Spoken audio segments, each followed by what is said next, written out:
It's a channel called Philomena Cunk. I don't even know how to pronounce that. Is that even her real name? Really viral because of... She's like a British lady that interviews people in a serious way, but then she asks them the most unhinged questions. And they're serious, like real professionals, so they're like, what? Yeah, you know this lady? Yeah. So somebody recommended me this, and I was like, "Oh my god, this is great. I need to watch this with chat." Yeah, 2.4 million views. Like, we're gonna watch 3 of them. This is just hilarious. This is very British. Oh, she's an actress who's acting as the character. Oh. She's so funny. Yeah, it's so funny. The weird shit is she starts off as like sounding like a legit interviewer, like from a company, I don't know what. So they all believe that she's like, you know, being serious. And and she keeps being serious but asking these like unhinged questions. It's so good. So yeah, let's watch this first one. To find out, I spoke to expert science man and former D-Ream keyboardist, Dr. Brian Cox. How will the world end? Well, the sun will run out of fuel in about 4 billion years or so. And actually before that, it will begin to swell up, expand. And so we think the Earth will get incinerated. Do you think we might be able to do something about it? Stop it being incinerated? Yeah, stop it being incinerated. Or the sun burning the Earth. The guy's like, what? Can't we put it out with a big hose or something? It's an inevitable consequence of the laws of nature. You're pleased with that, are you? You're happy with that? You can live with that? Well, there's nothing I can do. So this is the actual Large Hadron Collider. So am I right in thinking that this might prove the existence of chakras within the human body? No. You're not interested in chakras? Chakras? No. In the same way I'm not interested in ghosts. But my Aunt Carol, she can sense chakras in someone's body. And she doesn't need any machines. I mean, also, the Andromeda Galaxy is going to hit us. The Andromeda Galaxy? A whole galaxy is going to hit us? Yeah. On about the same timescale, actually. So as the sun runs out of fuel and expands and incinerates the Earth, a galaxy of 400 billion stars is going to collide with us. You're much gloomier than I expected, because you're quite smiley. Well, yeah, well, it's quite a long time in the future. This could explode at any minute, Yeah, you don't have to worry about that now. How fast do the protons in this thing go? 99.999999% the speed of light. Your sense of smell is faster, isn't it? No. Well, how come that when someone's frying bacon and you walk in the kitchen, you can smell it straight away before you've even seen it? Have you ever tried putting bacon in here? No. Yeah, you should try it. You might make quantum bacon. Would that make it more interesting? A little bit. Why would it be more interesting? Because what it's trying to do... I'm trying to help you out here. I'm trying to, make it even slightly more interesting than it is. But what it did was it detected a thing called a Higgs particle. Without the Higgs particle, you, me, and everything else that we know of in the universe, none of those things would exist. Can the Higgs boson rewind time? No. Can it tell when an earthquake's going to go off? No. Can it make food spicier? It's just a particle. It's like saying, can an electron tell when an earthquake's going to go off? Can it? No. You said things can only so get dumb. better. So where can we trust anything you ever say now? Yeah, it's a gross misunderstanding of the laws of nature. It's one of the most misleading and scientifically inaccurate pop songs that's ever been written. Catchy, though. Yeah, no, but it's just inaccurate, scientifically inaccurate. Things get worse. So after the universe ends, there'll be nothing. Depends what you mean by after the universe ends. When it's exploded. Well, it's not going to explode. It's going to, we think, Melt. carry on expanding. Right, and then... Forever. Well, that'll be fine, won't it? We need the space. What is quantum physics? Quantum physics is, so quantum mechanics is our best theory of how the world This works. poor guy, he's probably It describes so everything that we've confused. observed, other than gravity. Do mirrors run on quantum physics? Mirrors? Run, Yeah. as in, Well, according to quantum physics, mirrors shouldn't work. They're a miracle. that's not correct. Whoa, what? You get to the point, it carries on doing that, then galaxies get ripped apart, and then solar systems get ripped apart, and then even planets get ripped apart, and even atoms get ripped apart. But Oh so my what? God. All the stars will die. Even all the black holes that are left, the final sort of end points of the most massive stars will evaporate away. Quantum theorionics proves there's infinite multiverses, like in Marvel films, doesn't it? That's one interpretation of the theory. How many infinite multiverses are there? If there were an infinite number of multiverses, then the number of multiverses would be infinite. See, I think there's two. Ours and the one in mirrors. So could we fall She down a won't black give up hole? on the mirrors. Yeah, you could fall into one.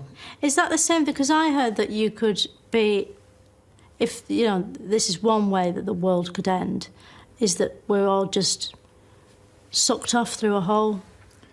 I mean, that must be terrible. Can you imagine what it would feel like to be sucked off through a hole? Yeah. Mirrors are windows into other universes, aren't okay, they? I'm just gonna... No. My Police mate is Paul later. says they Yeah, run I on bet quantum it'd be power. terrible. And that's why you can see into an alternative dimension in which everything's the same as our realm, but backwards. What does Paul do?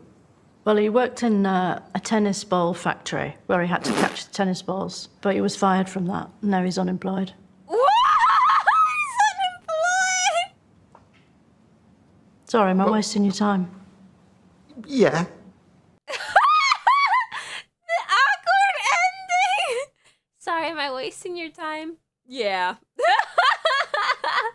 He had to be honest at that point. This poor man was getting harassed. That alternate version of me might be a girl failure. Wait a minute. Of yourself? Or are you talking about me here? The first time he said yeah. Poor guy. I can't imagine how awkward that was. Oh, of yourself.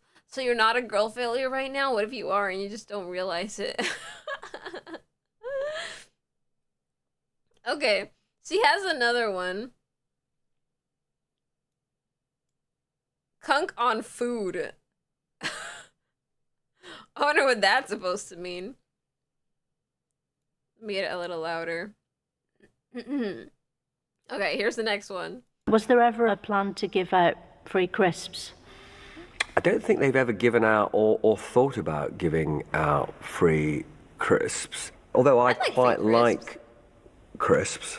I love crisps. I don't think many people would argue that you can't have a decent life without free crisps. I think I'd kill myself if I couldn't have crisps. It was an apparently irresistible spread, like Nutella. The Quran says, What was that, a cracker? accumulating knowledge is a worthy act. So Islamic mega nerds created the first universities and libraries She called them and nerds? gave all the world's knowledge, which at that point He's just could eating probably while fit into one talking. pamphlet, to be fair.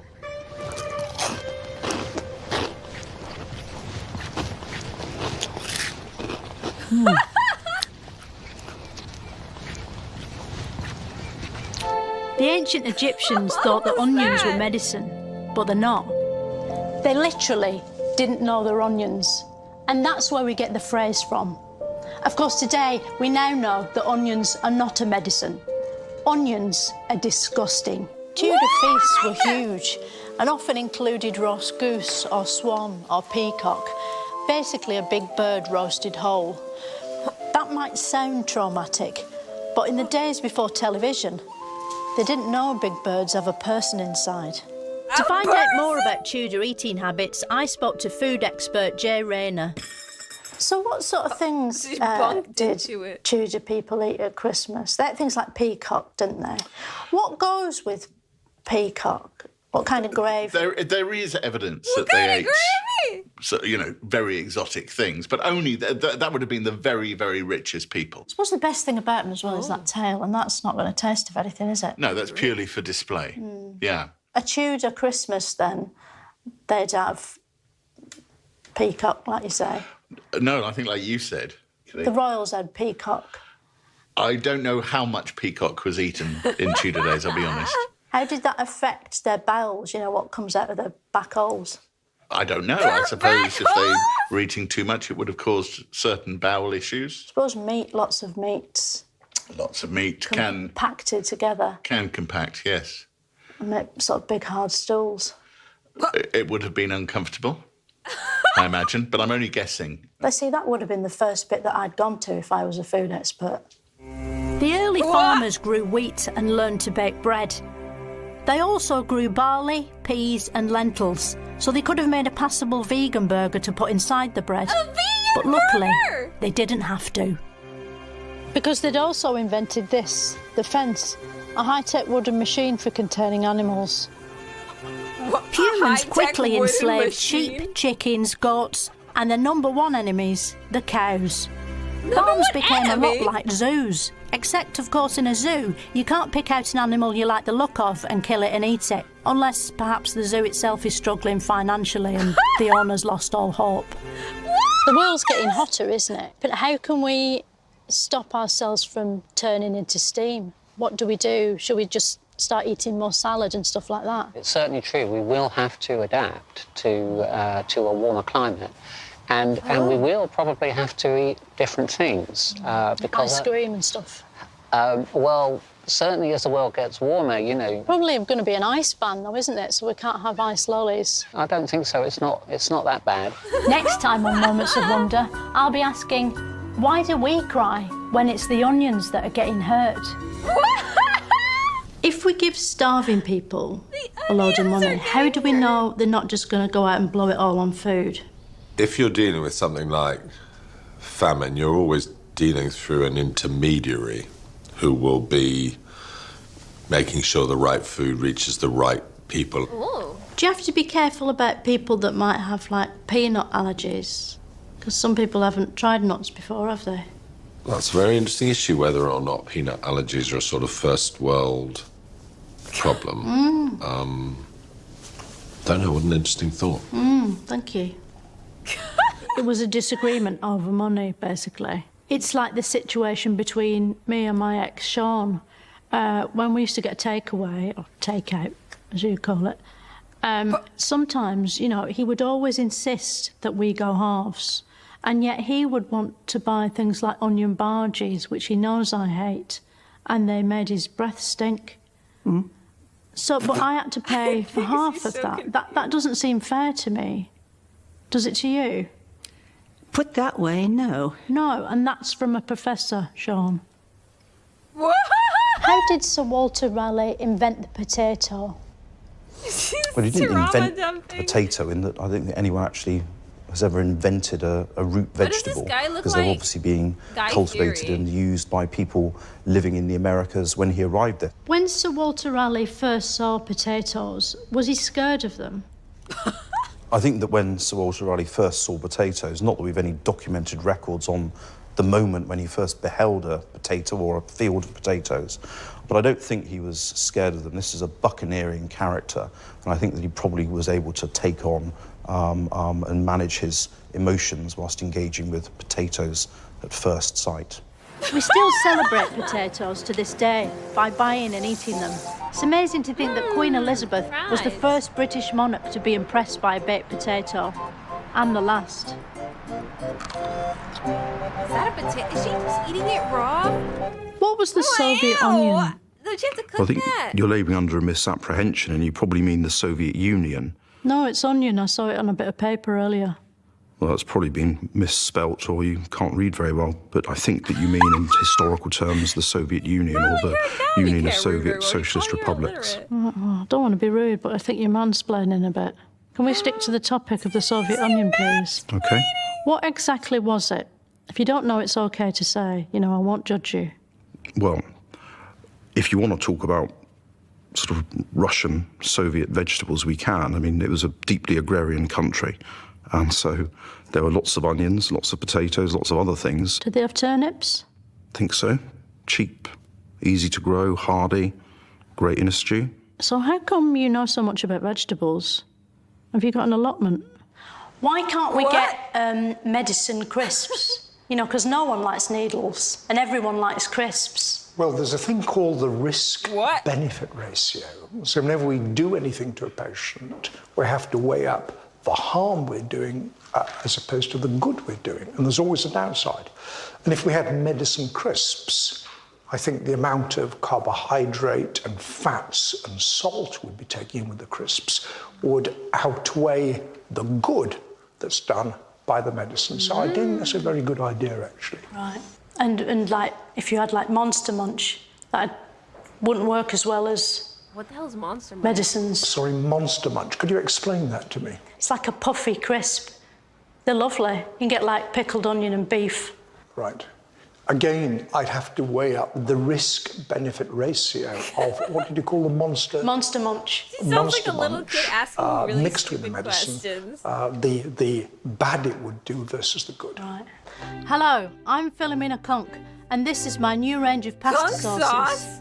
I've got wheat-free pesto, reggae enchilada, and jerk tuna, along with 35 other delicious flavours. What tuna?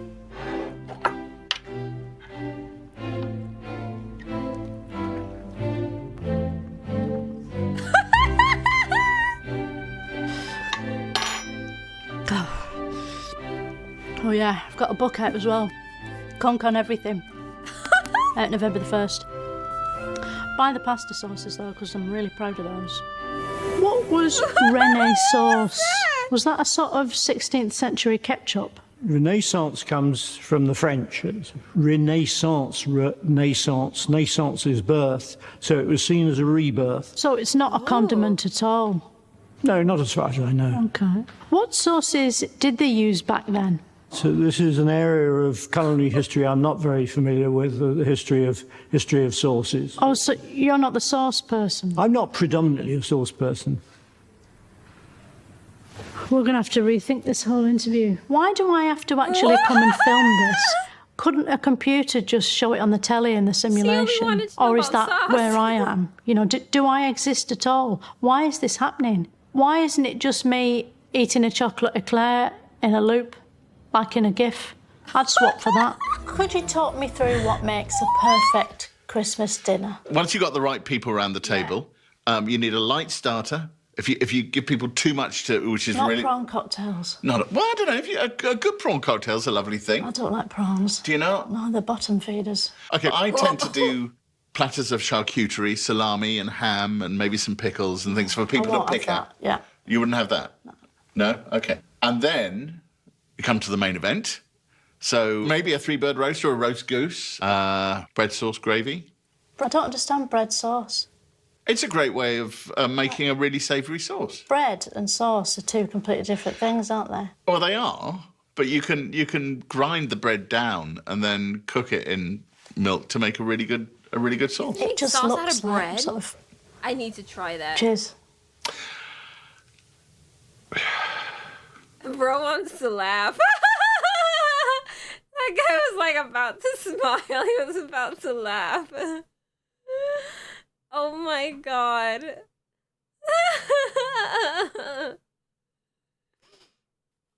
That's crazy.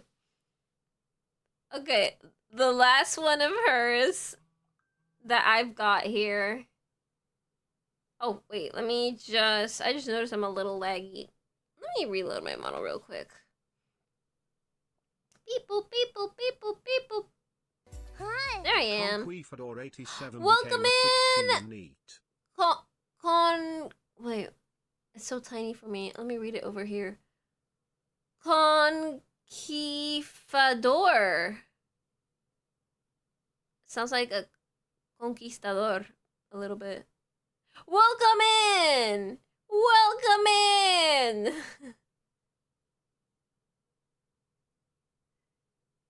All right. And This is one... Oh, I think this was more focused on this guy from earlier. Philomena Cunk versus Professor Ashley Jackson. Wait. This guy does not look like an Ashley. Maybe it's not about this guy? We'll see. We'll see what this one's about.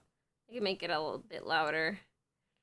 British Empire evil like it was in Star Wars.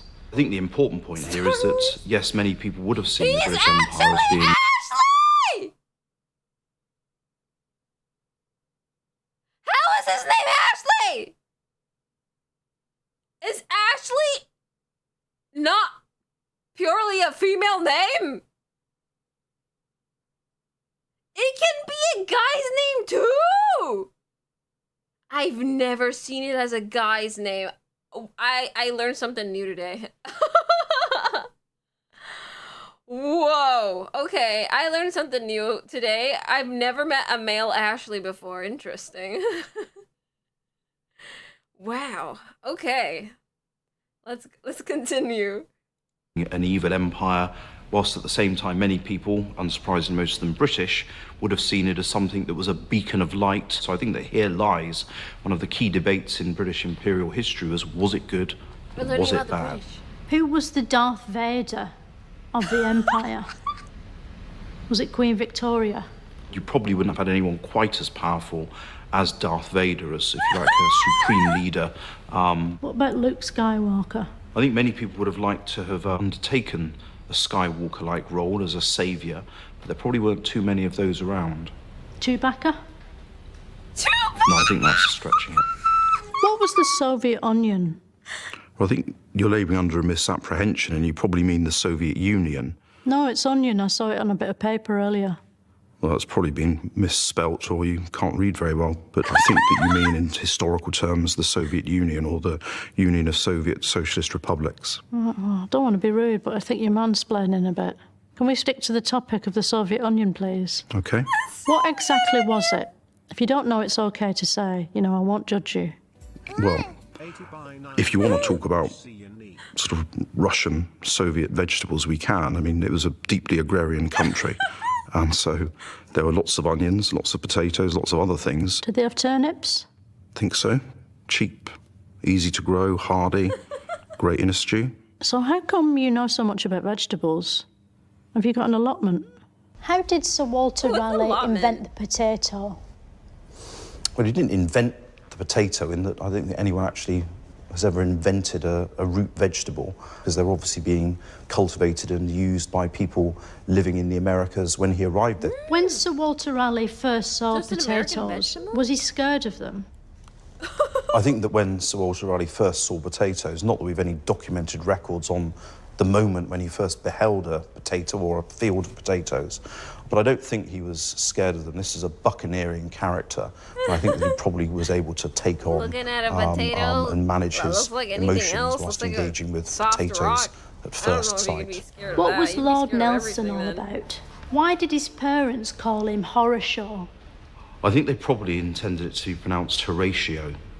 But it just got mishmashed up and became Horatio. No, I think that most people still know him as Horatio Nelson. How was it we beat the Germans at Dunkirk in War II, but still didn't win the whole war? Well, first of all, I think we've got to stop calling it War II. I mean, it's the Second World War if you're American, and you have to have it this way, it's World War II. But, you know, that's the language we tend to use. But in terms of Dunkirk, I think that's the wrong way round. We actually lose at Dunkirk. We lost at Dunkirk? We lost at Dunkirk. I mean, I don't think so. Why were all the British soldiers in World War I called poor Tommy? Guy is probably gonna Was get that just a home and coincidence? scream into a pillow. No, it wasn't a coincidence. It's just a general name that became applied to British soldiers in the same way we talk of Fritz as being a generic name for German soldiers. What happened in Norman's Land? Were only people that were called Norman allowed in there? Well, it's not Norman's land, this is no man's land. And the idea being that this is particularly dangerous territory between the lines of the Germans on one side and the British on the other. This is essentially just a killing zone, a very dangerous zone in between trench systems. Why did they fire shells at each other? Because shells wouldn't really hurt, would they? Unless they were those razor clam shells? Because they're quite sharp, aren't they? Well, these weren't seashells. These were heavy pieces of ordnance. We're actually talking about bits of metal in brass casing, so that's where the name shells comes from. All right. I'm not trying to be controversial, Mario but Kart shells, generally yeah. speaking, war does seem a bit of a shame. Well, it does seem to be a particularly popular human activity. Maybe it's just in our nature. What makes us as creatures turn on each other like that? And could you keep the answer to one short sentence, because otherwise they get really pissed off in the edit? Fear, honour and interest. Really? Those are the three? That's it in a nutshell. Right. I don't know who edits this, but that's going to have to do. If Nelson was such a hero, why did we banish him up that big pole? It's not a banishment, this was a national celebration. So this is very much, if you like, a symbol of British victory and pride and honouring of the man who had been so intimately associated with delivering victory at Trafalgar. He's so high up, isn't he? He's sort of out of eye shot. And he's getting shat on by birds. Yeah, I mean, it's a... Couldn't we have had him a little bit lower so that we can have a look at him? Well, it's a fair point, I mean... It's just like a joke. Yeah. On maps of the sea, do they show the hills? You know, the little moving hills with the white bit on top? The waves? Is that what they call the moving hills with the white bits on top? I think that's what you mean. Did an explorer ever try to sail into the sky? You know, find a bit of sea that's sort of going up and... No. It's comforting, isn't it, to realise we don't have nuclear weapons these days? Well, it depends who you mean by we. The British have got nuclear weapons and have recently indeed decided to increase the number of warheads that they possess. Yeah, but they're blanks, aren't they? They're full of blanks. No, not at all. No. These are fully capable missile systems with nuclear warheads. Many other states have them. I'm afraid that nuclear war and the threat of nuclear destruction remains very much with us. Is he crying?